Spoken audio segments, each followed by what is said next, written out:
어떤 폐암 환자가 있었는데 그는 오래전에 이혼해서 자식이 없었고 동거인도 법적으로 부인이 아니라서 그의 병세가 깊어지자 미련 없이 떠났다. 그는 보호자 없이 혼자서 항암 치료를 받고 더 이상 회복의 기미가 없자 호스피스 병원으로 보내졌다. 남동생이 한 명 있었지만 몇 년 전 2억 원을 빌려주고 동생이 돈을 갚지 못하자 관계가 악화되어 연락이 끊기게 되었다. 나날이 악화되는 병세를 보면서 호스피스 팀은 우여곡절 끝에 동생을 찾아서 연락했고 마침내 동생이 형을 찾아왔다. 이미 폐암 말기의 환자는 예전의 모습이 아니었다. 동생은 그동안의 어색함과 상관없이 마음이 아파 눈시울을 붉혔다. 환자는 힘겹게 동생에게 가까이 오라고 손짓했고 마지막 유언을 남겼다. 너 내 돈 2억 갚아라. 비록 동생이 돈을 갚지 않은 것은 잘못된 행동이었지만 형으로서 마지막 떠나는 길에 동생에게 돈을 갚으라는 유언을 남긴 것은 그 사람이 가진 가치가 오직 돈뿐이었다는 것을 알려준다. 물론 배신감을 느낀 마음도 컸으리라. 남자가 그나마 편하게 떠나려면 동생의 빚을 탕감하고 남은 재산을 의미 있는 곳에 기부하고 떠나는 것이었을 것이다. 어차피 동생 외에는 남은 유족도 없기 때문에 이 세상에 태어난 의미를 조금이나마 찾는 방법일지도 몰랐다. 하지만 그 환자는 오직 동생을 향한 원망과 자신을 떠난 동거인을 향한 분노를 지니고 세상을 떠났다. 다행히 그의 시신은 동생이 거두었고 장례도 치렀다고 한다. 우리는 끊임없이 후회하고 고독하고 두려워하며 살아갑니다. 누구나 인생의 순간순간이 빛나길 원하지만 삶은 생각보다 호락호락하지 않습니다. 죽음 앞에 섰을 때 인생의 끄트머리에 서서 만족하며 눈을 감는 사람은 과연 몇이나 될까요? 독일의 시인 베르톨트 브레이트는 죽음을 그토록 두려워 말라 못난 인생을 두려워하라라고 말했습니다. 죽음은 외면해야 할 존재가 아니라 마주해야 할 대상입니다. 죽음을 직시해야 삶에도 의미가 생깁니다. 죽음이 없다면 삶은 무료하고 아무런 목적도 없을 것입니다. 오늘 소개해드릴 책은 죽음 앞에 섰을 때 어떤 삶이었다고 말하겠습니까?입니다. 먼 훗날에 올 죽음을 상상하면서 거꾸로 지금의 삶을 돌아보세요. 나는 어떻게 살았고 앞으로 어떻게 살아가야 할 것인지 생각해보는 소중한 시간이 되시길 바랍니다. 본받아야 할 인간상과 피해야 할 인간상. 공자는 세 사람이 길을 가면 반드시 나의 스승이 있다고 말했다. 여기에서 흥미로운 것은 그 중에서 선한 것을 택해서 따르고 선하지 않은 것은 그것을 거울 삼아서 고쳐라라고 조언한 점이다. 즉, 좋은 점을 배우는 것은 당연하지만 그렇지 않더라도 본보기 삼아서 자신도 그와 같은 문제가 없는지 비추어 보라는 것이다. 우선 나의 인맥을 다시 한번 돌아보고 이 중에서 나에게 스승이 될 만한 사람이 있는지 따져보는 것이 어떨까? 타인에게 베풀기를 좋아하고 덕을 쌓는 사람이 있다면 그 점을 배우면 된다. 철저한 자기 관리로 나이에 비해 젊게 사는 사람이 있다면 이 또한 참조할 만하다. 반면 나이가 들수록 점점 꼰대가 되고 귀를 막고 사는 사람도 있다. 오로지 자신의 경험과 연륜만이 옳다고 믿으며 다른 사람의 의견은 묵살한다. 그렇게 고립되어 살아가는 사람이 있다면 이는 피해야 할 인간상이다. 그리고 나도 그 사람과 마찬가지인 건 아닌지 돌아보면 된다. 인간은 사회적인 동물이기 때문에 관계를 피할 수 없다. 더군다나 나이가 들면 더욱 그렇다. 친구, 직장 동료, 각종 지인들이 그렇다. 사실 그 관계를 유지하는 것도 벅찰 것이다. 그만큼 인간관계는 여러 방면에서 복잡해진다. 하지만 이럴 때일수록 관계를 재점검할 때다. 단지 사회적 관계를 유지하고 외롭지 않기 위해 억지로 어울리는 관계가 있지 않은가. 혹시라도 소외당하는 것이 두려워서 울며 겨자 먹기로 모임에 나가고 있지는 않은가. 그렇게 사회적인 체면을 위해서 연결되는 가느다란 관계는 결국 성장과 변화에 그다지 도움이 되지 못한다. 진정으로 좋아하고 원하는 것을 생각해보고 나와 맞는 가치관을 가진 사람들로 주변을 채우고 가느다란 관계를 정리하거나 만나는 빈도수를 낮추는 것이 맞다. 관계는 중요하다. 내가 어떤 사람과 관계를 맺느냐에 따라서 인생이 좌우된다고 해도 과언이 아니다. 물론 가장 안전하고 오랜 관계는 어릴 적부터 맺어온 친구와의 우정이다. 그 무엇도 이것을 대체할 수는 없다. 하지만 때로는 그 관계조차 외로움을 달래기 위한 관계였는지 다시 한번 돌아볼 때다. 어릴 적의 나는 지금의 내가 아니고 친구도 마찬가지이다. 오랜 시간 동안 다른 시간과 공간에 있었다면 그 격차는 더욱 벌어졌을 것이다. 단지 예전에 대한 향수로 관계를 억지로 끌고 가는 것도 다시 한번 돌아볼 일이다. 주변의 관계를 나의 변화와 발전을 위한 수단으로만 여기자는 이야기는 아니다. 하지만 그 관계가 우리의 남은 인생에 상당히 중요한 역할을 하는 것도 사실이다. 지금 돌아봐야 하는 것이 바로 인간관계다. 내가 죽음을 맞이했을 때 내 주변에 있을 친구들은 과연 누구일까? 내 병상에 서서 또는 나의 장례식장에서 애도해 줄 친구들을 생각해보면 인간관계는 의외로 쉽게 정리될 것이다. 순리를 받아들여야 할 때가 있다. 우리는 늘 초조함에 시달린다. 치열한 경쟁 사회에서 살아남기 위해 좋은 대학에 입학하고, 좋은 직장에 취직하고, 좋은 집을 마련하고, 좋은 파트너를 만나는 등등. 공부에서부터 시작해 대학에 이르기까지 성공의 고속열차를 타기 위해 열심히 노력하고 남보다 앞서게 되면 뛸 듯이 기뻐한다. 나이가 들수록 이러한 속도가 인생의 전부는 아니라는 사실을 깨닫게 된다. 60이 되고 70이 되면 모두 자신의 건강을 걱정하는 평범한 사람이 되기 때문이다. 물론 남들보다 노력하면 분명히 좋은 결과가 따라온다. 누구나 꿈꾸는 삶, 예를 들어 골프를 치고 쾌적한 환경에 살면서 해외여행까지 무리 없이 다니는 삶을 살게 될 수도 있다. 하지만 그런 삶을 누리게 되더라도 결국 나보다 더 잘 살고 더 좋은 곳으로 여행을 다니는 사람을 부러워하게 된다.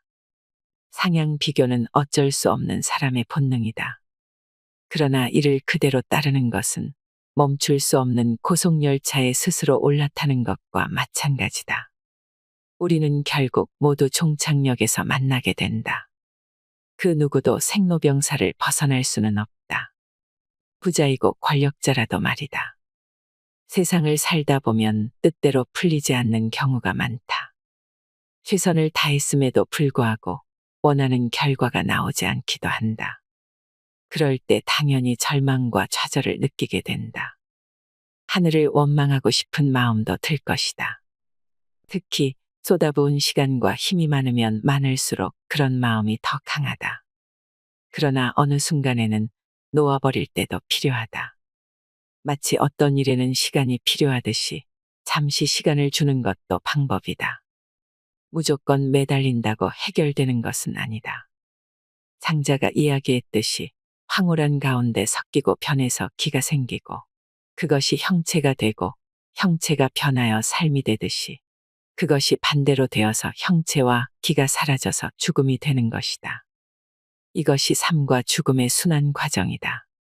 우리는 젊은 시절 청운의 꿈을 안고 열심히 노력한 결과 좋은 성취를 이루고 잘 살게 되었지만 언젠가는 그 끝이 있게 마련이다.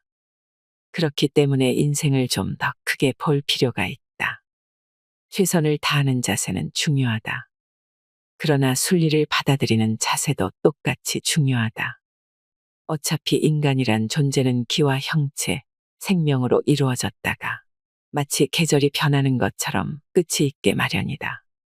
그러한 변화를 인정할 때 부와 명예, 사회적 지위 등에 집착하는 마음을 조금이나마 내려놓을 수 있다.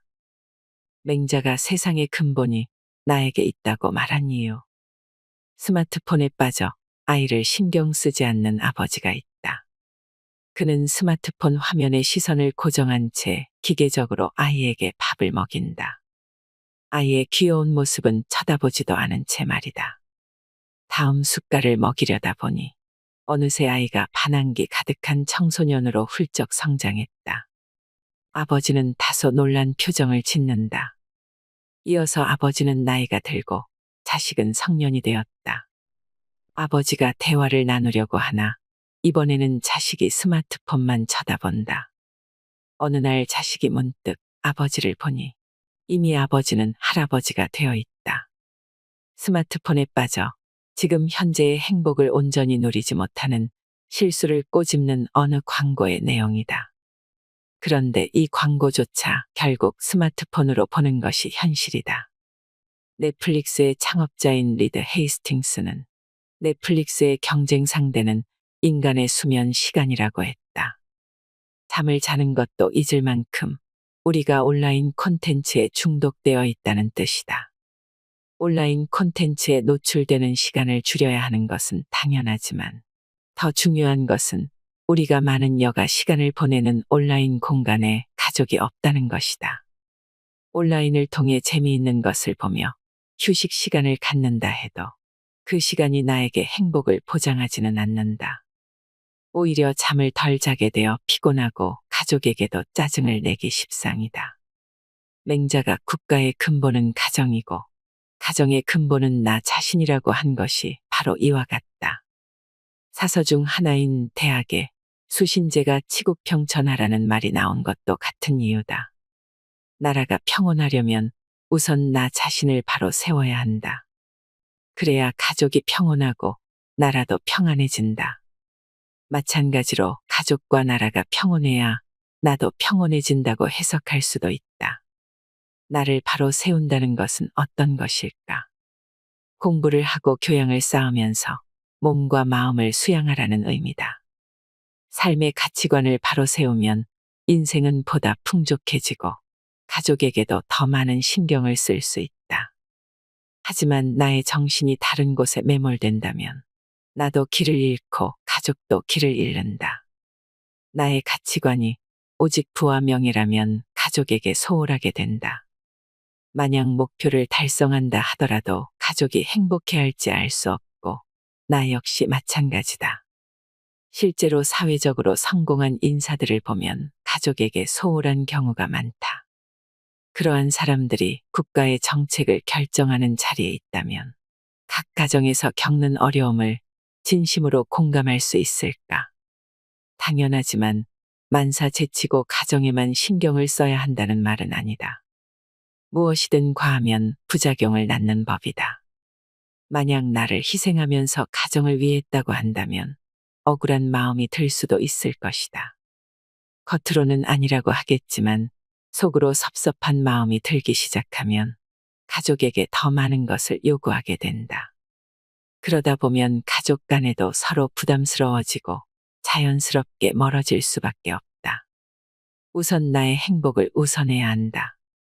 다만 그 행복은 오직 나만을 위한 이기적인 것이 아니어야 한다. 나를 충전하고 그 충전된 힘을 남은 가족에게 베풀기 위함이다. 누차 말했듯 우리의 삶은 길지 않다. 그러므로 주어진 시간을 충실하게 사용해야 한다. 가족을 위해서라며 무리하게 일하고 그 다음엔 피곤하다며 나만의 시간에 빠진다면 나에게도 소홀하고 가족에게도 소홀하게 된다. 두 마리 토끼를 다 놓치는 것이다. 애초에 나와 가족의 안녕과 행복을 위해서 시작한 일인데 피로만 가중되고 그 피로를 풀기 위해서 역으로 가족에게 소홀해진다면 어떻겠는가? 진정한 가정의 일원으로 받아들여질 수 있을까? 그것은 나아가 나라의 평온과도 직결된다. 인간의 수명은 길지 않지만 나의 수명이 끝나더라도 가족은 유지되고 가족이 유지되면 국가의 수명도 연장된다. 이러한 삶의 연속성을 생각하고 인생을 산다면 색다른 관점으로 세상을 살게 될 것이다. 내가 행복해야 가족이 행복하고 가족이 행복해야 나라가 행복하다. 잘못하고도 고치지 않는 것이 잘못이다. 공자께서 말씀하셨다. 마흔이 되어서도 여전히 사람들에게서 미움을 받는다면 그 인생은 끝난 것이다. 하필 마흔이라고 말한 이유는 공자가 마흔을 군자의 경지에 이를 나이라고 여겼기 때문이다. 공자의 인생을 보면 15세에 학문의 뜻을 세웠고 30세에 정신적으로 자립했다. 이는 자신의 학문이 하나의 경지에 이르렀다는 의미이다. 그래서 어느 정도 경지에 오른 프로, 즉 유혹받지 않아야 할 마흔에 여전히 자신의 가치관을 확립하지 못하고 다른 사람에게 피해를 준다면 그야말로 그 인생은 끝이라는 것이다. 사실 마흔이 되면 사회적으로 어느 정도 위치에 오르고 선배뿐만 아니라 많은 후배도 생기게 된다. 만약 50이라면 더욱 많을 것이다. 이미 선배 중에서도 최고참에 속하고 까마득한 후배도 많아진다. 그런데도 여전히 남들에게 피해를 주고 자신이 원하는 식으로만 사는 습관을 유지한다면 어떻게 될까? 예전에는 동료나 선배에게 훈계를 들었겠지만 나이가 들면 그런 말을 해줄 사람도 점차 사라진다. 이제는 아무도 나에게 솔직한 충고를 하지 않는다. 나이가 많기 때문에 그런 말을 해주기도 부담스러울 것이고 더 이상 변화할 것이라는 기대도 없기 때문이다. 2022년 한국 사회를 대표하는 사자성어로 대한민국의 교수들은 과이불개라는 말을 꼽았다. 잘못하고도 고치지 않는다는 뜻이다. 당시에는 사회적, 정치적으로 많은 일들이 있었다. 누군가의 명백한 잘못도 있고 아닌 것도 있다. 하지만 어른으로서 책임을 져야 하는 일에도 변명만 하고 회피하기 일쑤였다. 그런 사회를 향한 실망감을 나타낸 것이다. 사실 이러한 이슈를 제기한 학계에도 여전히 일부 교수의 잘못된 행태로 자성을 요구하는 목소리가 높기는 하다. 과이불개는 논어의 편에 나오는 글귀다. 과이불개, 시윗과애로서 잘못하고도 고치지 않는 것, 이것은 잘못이다 라는 뜻이다. 즉, 누구나 실수를 하고 잘못을 할 수 있지만 그것을 인지하고도 고치지 않는 것은 문제라는 의미다. 마흔은 한창 사회적으로 바쁘고 누군가는 승승장구하는 시기이기 때문에 미처 자신을 돌아볼 틈이 없다. 오직 경쟁에서 살아남기 위해서 발버둥을 친다. 그러다가 마흔 중반에 이르면 어느 정도 자신의 사회적 성과가 드러나고 50에 이르면 대부분 삶을 돌아보며 인생의 의미를 생각하게 된다. 자신의 사회적인 지위 변화도 있지만 자신을 둘러싼 인간관계 변화 때문이기도 하다. 부모의 죽음을 접하게 되고 동료나 친구의 갑작스러운 죽음을 만나게도 된다. 자녀가 있다면 대학생이 되거나 사회에 진출하고 자신의 위치 역시 전과는 다름을 알게 된다. 자각을 하는 단계에서 자신을 돌아보면서 문제점을 깨닫고 정신을 차리는 사람도 있고 그렇지 않은 사람도 있다. 그런대로 잘 살고 있다면 괜찮겠지만 만약 주변 사람들이 나를 두려워하거나 미워하거나 또는 소외시킨다면 거기에는 이유가 있을 것이다. 사회적 시선과 상관없이 혼자 꿋꿋하게 살 수 있다고 자신한다면 모르겠지만 조금이라도 사랑을 받거나 줄 수 있는 관계를 원한다면 자신을 뒤돌아봐야 한다. 이때 가장 경계해야 할 생각은 잘못된 습관과 언행을 고치기에 이미 너무 늦었다고 생각하는 것이다. 경청하기보다 자신의 주장을 고집하는 문제가 있다면 마흔이 아니라 50, 60이라도 이를 고쳐야 한다. 만약 자신보다 나이가 어린 사람에게 반말을 서슴없이 하고 있었다면 반성하자. 자신은 느끼지 못하겠지만 주변에서는 당신의 사회적인 지위가 두려워 차마 반말을 하며 무시하지 말라는 말을 하지 못했을 것이다. 혹은 무서워서 피하는 것이 아니라 더러워서 피하는 것이라 생각하는 것일 수도 있다. 마흔이 되어서도, 50이 되어서도, 60이 되어서도 미움을 받는 인생을 산다면 그 인생은 분명 잘못 산 것이다. 우선 스스로 자신을 돌아보자. 나는 누군가에게 사랑을 받는 사람인가? 아니면 미움을 받는 사람인가? 이 질문을 스스로에게 던지고 잠시 눈을 감아보자. 나이는 숫자에 불과하다. 잘못을 알면 고칠 줄 아는 태도가 더 중요하다. 물고기를 잡는 법을 가르쳐라. 오리다리는 비록 짧지만 이어주면 걱정하고, 학의 다리가 길다고 자르면 슬퍼한다. 어느 날 북한이 제일 무서워하는 것은 한국의 중이라는 농담 같지 않은 농담을 들었다. 들을 당시에는 웃었지만 나중에는 농담이 아님을 알게 되었다. 막상 자식을 키우는 입장이 되어보니 정말로 그랬다. 예전에 한 후배의 아이는 새로운 곳으로 전학한 뒤 적응을 못해서 아예 등교 거부를 했고 몇 달간 학교를 쉬었다고 한다. 아이 이야기를 할 때마다 후배의 근심 어리던 표정이 아직도 생생하다. 최근에는 주변에서 자퇴하는 학생도 심심치 않게 볼 수 있다.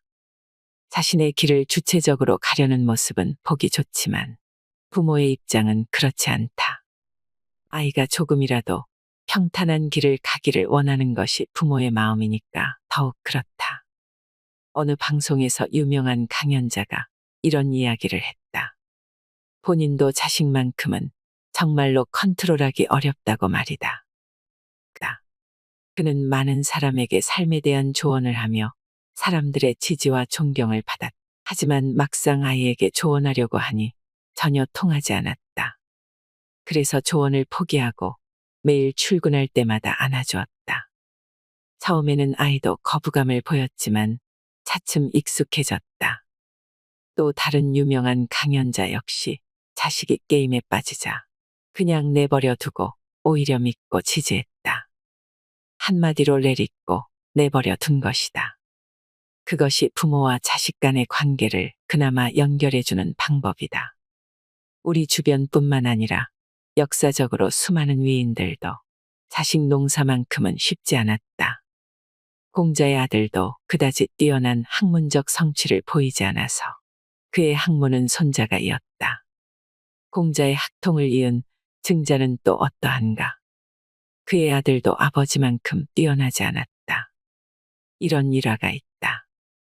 증자가 역시나 공자의 제자였던 아버지 증석을 봉양할 때의 일이다. 증자는 반드시 술과 고기를 내왔고 아버지가 식사를 한 후에는 다른 사람들에게 술과 고기를 드릴까요? 라고 여쭈었다. 아버지가 남은 술과 고기가 있느냐? 라고 물으면 반드시 네 있습니다. 라고 대답했다. 증자의 아들 증원도 나중에 아버지에게 같은 방법으로 술과 고기를 내왔는데 다른 사람들에게 술과 고기를 드릴지 묻지 않았다. 증자가 남은 술과 고기가 있느냐라고 질문하면 아니요, 없습니다라고 솔직하게 대답했다. 이는 남다른 절약 정신을 발휘해서 나중에 아버지께 다시 남은 음식을 드리려고 한 것이지만 맹자는 이것이 진정으로 부모의 뜻을 헤아린 것이 아니라고 이야기한다. 즉, 증자는 아버지에게 집안에 술과 고기가 넉넉하게 있음을 알려서 부모의 마음을 편안하게 한 반면 그의 아들 증원은 남은 것이 없다고 해서 부모의 마음을 불편하게 했다는 것이다. 인생의 행복과 불행은 대부분 관계에서 온다. 그 중에 큰 부분을 차지하는 것이 바로 가족 간의 관계다. 자식이 있다면 자신의 행복과 불행 중 상당 부분이 자식에게서 온다는 점을 느낄 것이다. 사회생활이 힘들더라도 아이의 해맑은 웃음, 열심히 공부하는 모습 등은 삶의 활력소가 된다. 그 반대의 경우도 있다. 아이가 자라면서 속을 썩이면 왼수가 따로 없다. 자식이 아니고 원수라는 말이 그냥 나온 것은 아니다. 하지만 부모의 마음에도 변화가 필요하다. 바로 내려놓는 자세이다. 나의 기준에 꼭 맞지 않더라도 그냥 두어야 한다. 장자가 오리와 학의 다리를 비유한 것도 이와 같다. 다리가 짧다고 롱다리 오리로 만들거나 다리가 너무 길다고 숏다리로 만든 학의 모습이 과연 좋은 것일까? 내 눈에는 흡족할지 모르지만 오리와 학의 마음은 그렇지 않을 것이다. 가족 간의 관계도 마찬가지다. 나의 기준을 강요하다 보면 모두 불행해질 수밖에 없다. 특히 가족의 영향을 생각한다면 이러한 삶의 자세는 꼭 필요하다. 자식의 미래를 생각한답시고 과도한 교육과 스트레스를 준 뒤에 성적만 좋아지면 만사형통일까? 그러면서 부모와 자식 간의 관계가 소원해지면 어떻게 될까? 인생에서 가장 중요한 가치가 무엇인지 깨닫지 못하고 오직 좋은 성적, 학교, 직장을 구하는 데 혈안이 된다면 부모의 진정한 사랑이 무엇인지 과연 알 수 있을까?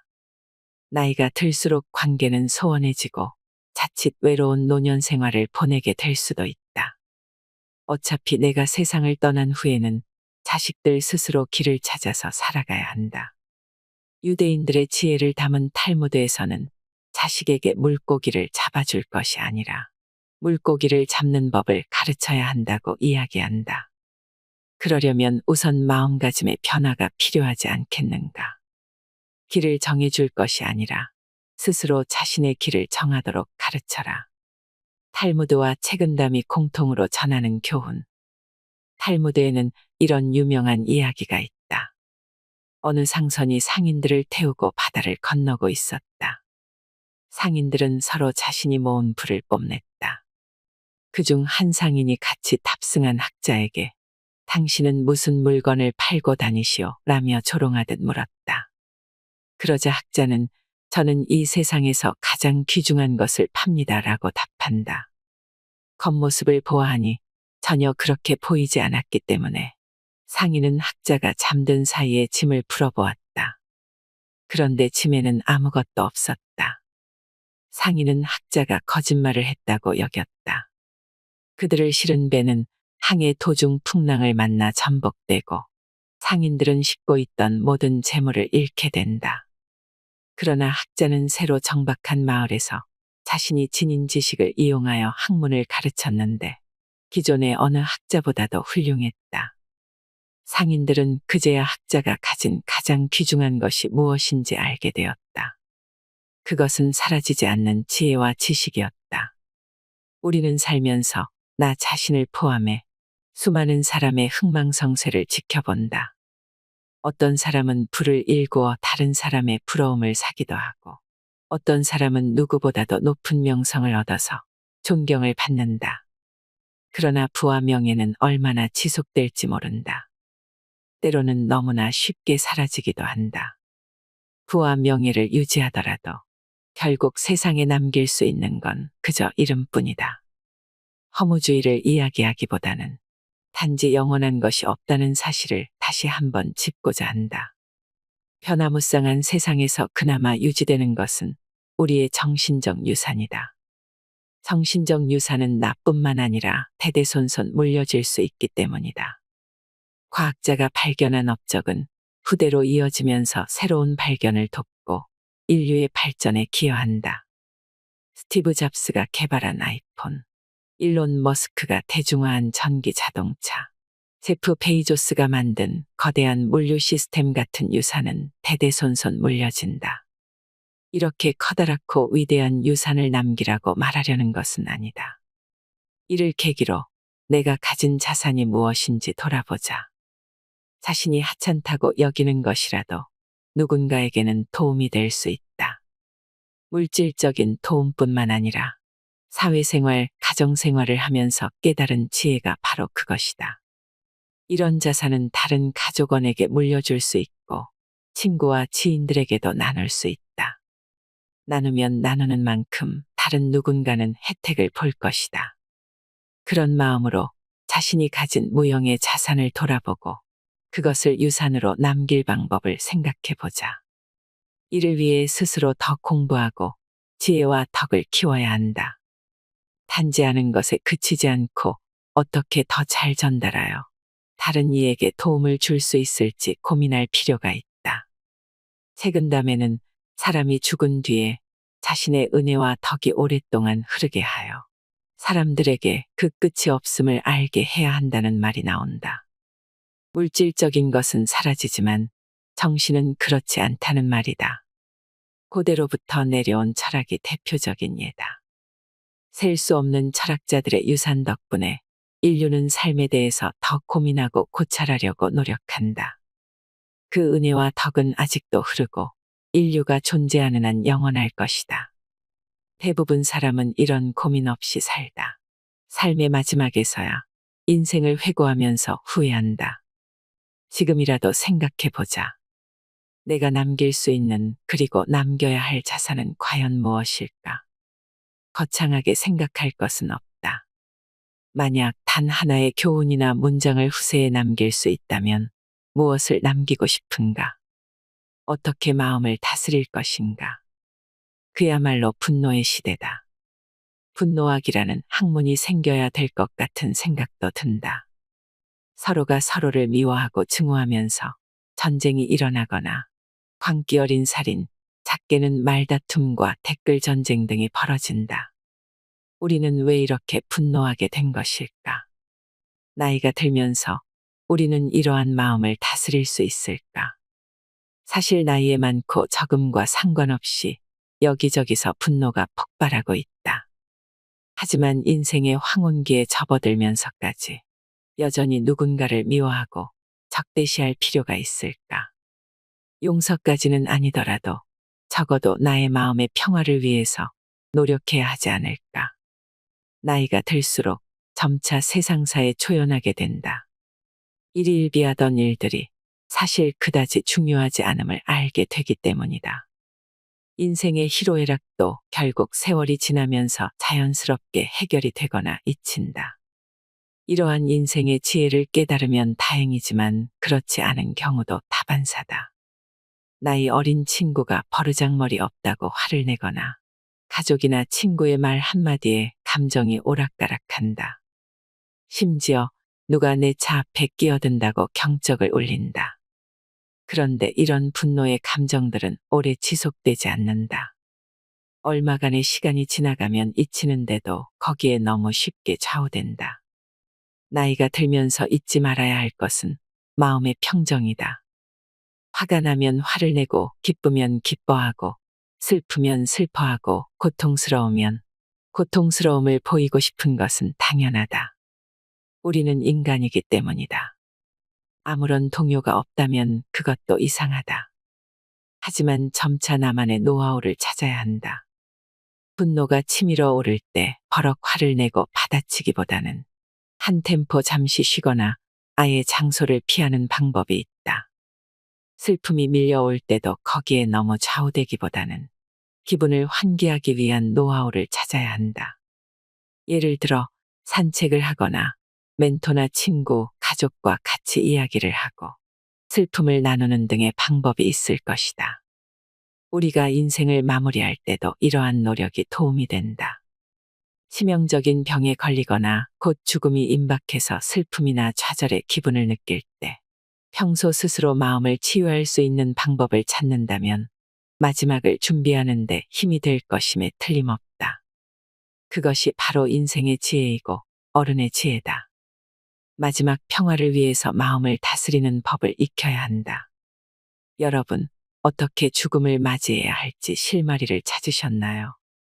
지난 세월 동안 치열하게 살아왔지만 죽음에 대해서는 남의 일처럼 치부하며 살았던 것은 아닐까 합니다. 시간이 아무리 흘러도 절대 변하지 않는 것들이 있습니다. 사람은 모두 죽는다는 것입니다. 꾸준히 노력하다 보면 점차 삶과 죽음의 의미가 보이고 어떻게 살아가야 할지 해답을 찾으실 수 있을 거라 생각합니다. 유한한 삶이기에 우리는 더더욱 가치와 의미를 찾을 필요가 있습니다. 남들의 시선에 맞추지 말고 내면의 목소리에 귀를 기울여 보세요. 행복도 고통도 내 마음에 달려 있습니다. 이상으로 인생의 품격이었습니다. 하루하루 당신의 품격이 더 빛나길 바랍니다.